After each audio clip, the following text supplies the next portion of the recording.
American magazine the diplomat ने पाकिस्तान को आलमी तवज्जो का मरकज करार देते हुए कहा है कि 2025 में पाकिस्तान कई वर्षों बाद दोबारा आलमी तवज्जो का मरकज बन गया है। द डिप्लोमेट ने कहा कि सन 2025 पाकिस्तान के लिए स्ट्रेटेजिक वापसी और अस्करी एतमाद का साल साबित हुआ। अस्करी क़यादत ने रियासी सतह पर इंतहा पसंदी के खिलाफ वाज़े और मजबूत पैगाम दिया। आर्मी चीफ ने दो टोक मौक़िफ़ अपनाया कि जिहाद के ऐलान का इख्तियार सिर्फ रियासत के पास है। आर्मी चीफ का पैगाम इंतहा पसंदी के खिलाफ अहम संगे मील है। द डिप्लोमेट ने कहा कि सन 2025 में पाकिस्तान की अस्करी क़यादत ने रियासती मफादात का भरपूर तहफ़्फ़ुज़ किया। अस्करी क़यादत के वाज़े विजन ने रियासती रिट को मजबूत किया। रियासती नज़्म-ओ-ज़ब्त के फ़रोग़ में अस्करी क़यादत का किरदार नुमायां रहा।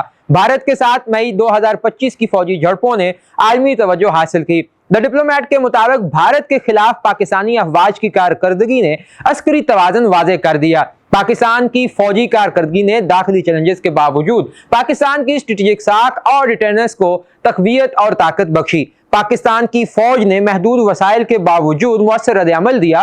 द डिप्लोमेट ने कहा कि पाकिस्तान के खिलाफ कामयाब कारकर्दगी ने पाकिस्तान की अस्करी क़यादत की पेशेवराना सलाहियत दिखा दी। अफवाज पाकिस्तान ने भारत की अस्करी मुहिम जोई का मुअस्सर जवाब दिया। पाकिस्तान की फौजी कामयाबियां आलमी दिफाई माहिरीन की तवज्जो का मरकज बनी। सन 2025 में पाकिस्तान की फौज आलमी अस्करी मुबाहिस में दोबारा मरकजी हैसियत इख्तियार कर गई।